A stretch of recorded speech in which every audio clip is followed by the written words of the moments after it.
है कि पीएफआई के केस में ज्यादातर यही हुआ है कि आपकी जेब में 10 रुपए थे और आप 100 रुपए बताना चाह रहे थे। तो इसका फायदा तो कम्युनिटी को इसका क्या फायदा है और मुल्क को इसका क्या फायदा है, मेरी तो समझ में नहीं आता। इलेक्शन कमीशन ऑफ इंडिया ने यह कह दिया कि पीएफआई का एसडीपीआई से कोई ताल्लुक नहीं है।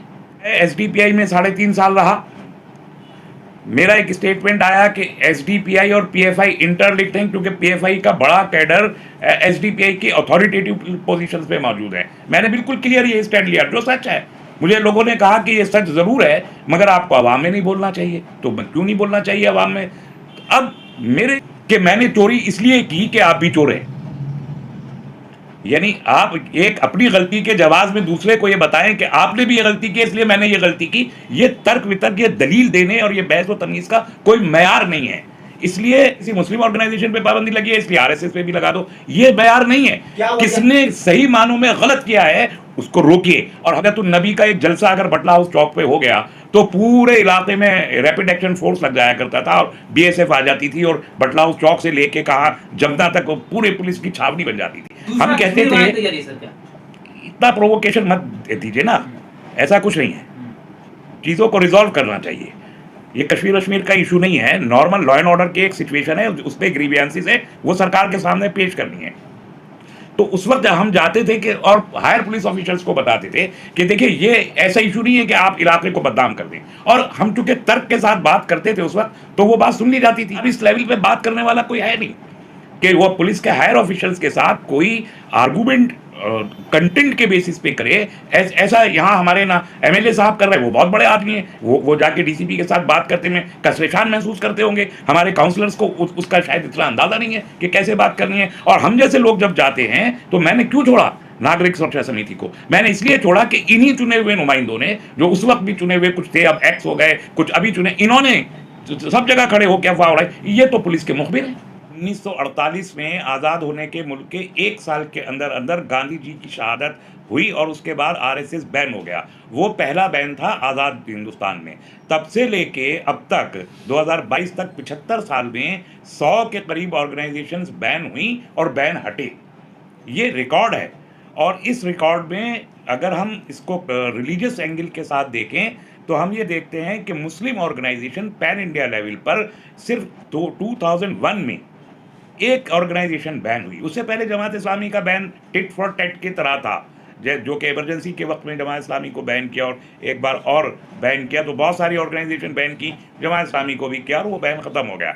लेकिन पैन इंडिया लेवल पे इतना बड़ा बैन सिर्फ सीमी पे लगा और किसी पे नहीं लगा। बाकी जो आज तकरीबन 53-54 ऑर्गेनाइजेशन इस वक्त बैन है और वो बैन ऑर्गेनाइजेशन या तो कश्मीरी मिलिटेंट्स की हैं या पंजाबी मिलिटेंट्स की हैं, नॉर्थ ईस्ट की हैं या नक्सलियों की हैं, वो हैं, मुसलमानों की नहीं है। इसका मतलब ये है कि मुसलमानों में रेडिकलिज्म बिल्कुल नहीं है। लेकिन dozen, more than a dozen, 1 दर्जन से ज़्यादा तंजीमें इस वक्त मुल्क में वो हैं जिनके प्रूवन रिकॉर्ड हैं रेडिकलाइजेशन के और वायलेंस के।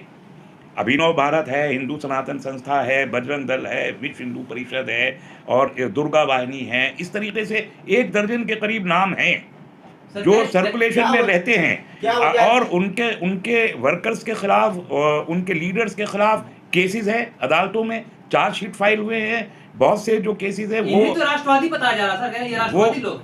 ये देखिए, ये सियासी बहस का सवाल है। मैं ये कहता हूं 2 चीजें बहुत वाज़ेह हैं। नेशनल सिक्योरिटी कंसर्न, मुल्क की दाखिली सलामती को थ्रेट, इससे बड़ा इस मुल्क का कोई और इशू नहीं हो सकता। और अगर इस मुल्क को कोई इस इशू को कोई हिंदू और मुसलमान के नुक्ते नज़र से देख रहा है या अपनी सियासत साधने के नुक्ते नज़र से देख रहा है तो मैं इसे देशद्रोह मानता हूँ। अगर, और इसलिए दूसरी जो बात है मैं इससे रिलेटेड मैं जोड़ रहा हूँ, ये कोई तर्क नहीं हो सकता कि मैंने चोरी इसलिए की कि आप भी चोर हैं। यानी आप एक अपनी गलती के जवाब में दूसरे को ये बताएं कि आपने भी ये गलती की इसलिए मैंने ये गलती की। ये तर्क वितर्क, ये दलील देने और ये बहस व तमीज़ का कोई मयार नहीं है। इसलिए आरएसएस पर पाबंदी लगी है इसलिए किसी एक मुस्लिम ऑर्गेनाइजेशन पे भी लगा दो, एक किसी मुस्लिम ऑर्गेनाइजेशन पे पाबंदी लगी है इसलिए आरएसएस पे भी लगा दो। ये मयार नहीं है। किसने सही मानों में गलत किया है उसको रोकिए। और हमने ये देखा है पिछले 75 साल में कि बैन लगाने से हम किसी ऑर्गेनाइजेशन को कभी रोक नहीं पाए। सर क्या वजह है कि सब में ज्यादा गिरफ्तारियां जामिया नगर से की गई? जामिया नगर में से तो सबसे ज़्यादा नहीं की गई, जामिया नगर से तो नहीं की गई। सब में ज्यादा गिरफ्तारी जामिया नगर से। नहीं, वो जो पहली गिरफ्तारी की जो 27 सितंबर को या कब थी, 28 सितंबर के बाद 29 सितंबर को जो गिरफ्तारियां थी वो प्रिवेंटिव डिटेंशंस थी। उसमें से अक्सर लोग शाम को छोड़ दिए गए थे। ये मज़े की बात है कि मीडिया ने उसको प्रोजेक्ट किया कि 30 लोग गिरफ्तार हो गए। सारी दुनिया ने वो खबर सुनी और देखी कि जामिया नगर से 30 लोग गिरफ्तार हो गए। शाम को 19 लोग छूट गए, प्रिवेंटिव डिटेंशन से बाहर आ गए। वो खबर किसी ने नहीं दिखाई, किसी मीडिया ने नहीं दिखाया। ये जामिया नगर के लिए ब्लॉट है। और ये मैं समझता हूँ कि यहाँ भी हमारे चुने हुए नुमाइंदों का और सिविल सोसाइटी का फेलियर है कि आपने अगर नेशनल मीडिया ने नहीं बोला कि 19 लोग गिरफ्तार हुए, 19 लोग छूट के आ गए हैं, तो हमारे लोकल मीडिया को, हमारे रिप्रेजेंटेटिव को बोलना चाहिए था। देखिए, मैं जब नागरिक सुरक्षा समिति का चेयरमैन था, यहाँ चीफ कन्वीनर, तो मैं पुलिस के हायर ऑफिसर्स के पास जाके मैं ये बताता था कि इस इलाके को लेबल किया जा रहा है, नाम उसको दिया जा रहा है। उस वक्त भी कुछ ये हरकतें नई नई शुरू हुई कि सीरतुन नबी का एक जलसा अगर बटला हाउस चौक पे हो गया तो पूरे इलाके में रैपिड एक्शन फोर्स लग जाया करता था और बीएसएफ आ जाती थी और बटला हाउस चौक से लेके कहा जमना तक पूरे पुलिस की छावनी बन जाती थी। हम कहते थे इतना प्रोवोकेशन मत दीजिए ना, ऐसा कुछ नहीं है, चीज़ों को रिजॉल्व करना चाहिए। ये कश्मीर का इशू नहीं है, नॉर्मल लॉ एंड ऑर्डर की एक सिचुएशन है, उस पर ग्रीवियंसेस है, वो सरकार के सामने पेश करनी है। तो उस वक्त हम जाते थे कि और हायर पुलिस ऑफिसर्स को बताते थे कि देखिए ये ऐसा इशू नहीं है कि आप इलाके को बदनाम कर दें। और हम चूंकि तर्क के साथ बात करते थे उस वक्त, तो वो बात सुन ली जाती थी और उस बुनियाद पर यहाँ एसएचओ ट्रांसफर हो गए हायर ऑफिसर। लेकिन अब इस लेवल पे बात करने वाला कोई है नहीं कि वो पुलिस के हायर ऑफिसर्स के साथ कोई आर्गूमेंट कंटेंट के बेसिस पे करे। ऐसा यहाँ हमारे ना एमएलए साहब कर रहे हैं, वो बहुत बड़े आदमी हैं, वो जाके डीसीपी के साथ बात करते में परेशान महसूस करते होंगे। हमारे काउंसलर्स को उसका शायद इतना अंदाज़ा नहीं है कि कैसे बात करनी है। और हम जैसे लोग जब जाते हैं तो मैंने क्यों छोड़ा नागरिक सुरक्षा समिति को? मैंने इसलिए छोड़ा कि इन्हीं चुने हुए नुमाइंदों ने, जो उस वक्त भी चुने हुए कुछ थे, अब एक्स हो गए, कुछ अभी चुने, इन्होंने सब जगह खड़े होकर अफवाह उड़ाई। ये तो पुलिस के मुखबिर हैं, ये तो पुलिस से तो कैरेक्टर एसिसिनेशन किया उस वक्त जब हम रोक के तमाम चीज़ों को और इलाके में लॉ एंड ऑर्डर को मेंटेन करने के लिए पुलिस की मदद कर रहे थे, तब कैरेक्टर एसिसिनेशन किया। आज कोई नहीं है उस लेवल पे खड़ा हुआ तो क्राइम का हाल देखिए। लेकिन सर, जिस तरीके से आरोप लगा, गृह मंत्रालय ने साफ तौर पर कहा कि ये लोग षड्यंत्र कर रहे थे, एक विशेष समुदाय को कट्टर बना रहे थे, पीएफआई के लोग, जो आरोप लगाया गया उस आरोप को आप सिद्ध मानते हैं? वो मेरे सिद्ध मानने ना मानने से कुछ होता नहीं है। आरोप लगाया है एनआईए ने, साबित करने का ओनस है एनआईए के ऊपर, और वो उसका फोरम है कोर्ट। जो कुछ भी चार्जेस एनआईए ने लगाए हैं वो कोर्ट में स्क्रूटनाइज होंगे और कोर्ट तय करेगा कि वो चार्जेस सही हैं या गलत हैं। ये मैं और आप तय नहीं कर सकते। हम प्राइमा फेसी ये नहीं कह सकते, क्योंकि देखिए एक बड़ी मजबूरी ये है कि आपको किसी को तो अपनी जो सुरक्षा एजेंसियां हैं, कहीं ना कहीं तो आपको मानना पड़ेगा ना। आपके पास कोई प्राइवेट तो सुरक्षा एजेंसी है नहीं।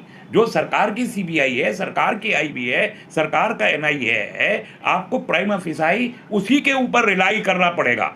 और फिर वो जो एजेंसी है वो subject to the judicial scrutiny है। हम ये कहते रहे और इल्ज़ाम लगाते रहे हैं और वो इल्ज़ाम साबित होता रहा है। उस बुनियाद पर हम बहुत सी बातें कहते हैं। 98% रेट ऑफ इक्विटल है। एनआईए ने या एटीएस या इससे पहले जो और इन्वेस्टिगेटिंग एजेंसीज थी, उन्होंने टेररिज्म के इल्ज़ाम में इस मुल्क में जितने लोगों को भी गिरफ्तार किया, 98% केसेस में वो एजेंसीज अपने केस कोर्ट पे प्रूव करने में नाकाम हो गई और उन बच्चों को छोड़ा गया। इसलिए हम उन एजेंसीज पे सवाल इस बुनियाद पे खड़ा करते हैं। लेकिन किसी नए केस पर ये हम नहीं कर सकते। सवाल इसी बुनियाद पे करते हैं कि आपका ट्रैक रिकॉर्ड चूंकि फेलियर्स का है, इसलिए आपकी कॉम्पिटेंसी के ऊपर सवाल खड़ा हो जाता है। तो इसलिए हम कहते हैं कि ये पॉलिटिकल इशू नहीं है। किसी पॉलिटिकल प्रेशर में अगर एजेंसीज काम कर रही हैं तो उनको चाहिए कि वो अपनी रूल बुक के मुताबिक काम करें, पॉलिटिकल प्रेशर में काम ना करें, तब हम सिक्योरिटी कंसर्न्स को रोक सकेंगे। लेकिन सर, जैसे पीएफआई कहती थी कि हम कैडर बेस हमारा है पूरा, तो उनका कैडर कहाँ चला गया? गायब हो गया सर। पता नहीं मुझे कहाँ गया, मैं तो देख नहीं पाया, मुझे नहीं मालूम कहाँ गया। मैं तो ये जानता हूँ कि, और ये बात मैंने कही भी थी, और ये उसूली बात है कि मेरी जेब में अगर 10 रुपए हैं तो मेरा अखलाकी तकाजा यह है कि मैं 10 ही रुपये बताऊं कि मेरे पास 10 रुपये हैं, लेकिन मेरी जेब में 10 रुपये है और मैं कह रहा हूं मेरे पास 100 रुपये हैं, तो मेरी इंटेंशंस कहीं ना कहीं कुछ ना कुछ तो मुख्तलिफ हैं। और मुझे लगता है कि पीएफआई के केस में ज़्यादातर यही हुआ है कि आपकी जेब में 10 रुपये थे और आप 100 रुपये बताना चाह रहे थे। तो इसका फ़ायदा तो कम्युनिटी को इसका क्या फ़ायदा है और मुल्क को इसका क्या फ़ायदा है, मेरी तो समझ में नहीं आता। बड़ी तादाद में एसडीपीआई के मेंबरों को भी अरेस्ट किया गया, लेकिन इलेक्शन कमीशन ऑफ इंडिया ने ये कह दिया कि पीएफआई का एसडीपीआई से कोई ताल्लुक नहीं है।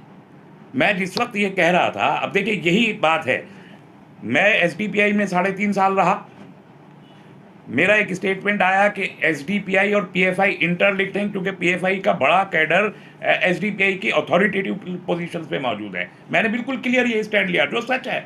मुझे लोगों ने कहा कि ये सच ज़रूर है मगर आपको आवाम में नहीं बोलना चाहिए, तो मैं क्यों नहीं बोलना चाहिए आवाम में। अब मेरे इस स्टेटमेंट के बाद इलेक्शन कमीशन ऑफ इंडिया का ये स्टेटमेंट आता है कि नहीं, इनका तो कोई ताल्लुक ही नहीं है, तो फिर क्या है, मैं चुप हो जाना पड़ेगा मुझे, क्योंकि जिस तरीके से मैं प्राइमा फेसाई एनआईए की चार्जेस को मान रहा हूँ, इसी तरीके से इलेक्शन कमीशन भी एक प्रीमियर इंस्टीट्यूशन है, पार्लियामेंट्री इंस्टीट्यूशन है हमारे मुल्क का। तो अगर इलेक्शन कमीशन कह रहा है कि नहीं है link as of now till today, ये उन्होंने कहा, अब टिल टुमारो क्या होगा मुझे पता नहीं, लेकिन ईसीआई अगर आज बोल रहा है कि नहीं है, तो जैसे मुझे एनआईए को प्राइमा फेसी मानना पड़ेगा ऐसे इनको भी मानना पड़ेगा। मैं तो चैलेंज नहीं कर सकता, मैं इंडिविजुअल हूँ, मैं इलेक्शन कमीशन को चैलेंज करने की ना ताकत रखता हूँ ना ज़रूरत है मुझे कि मैं इलेक्शन कमीशन से जाके कहूँ कि नहीं जी नहीं, पीएफआई का और एसडीपीआई में तो इंटरलिंकेज है, आप कैसे कह रहे हैं ये।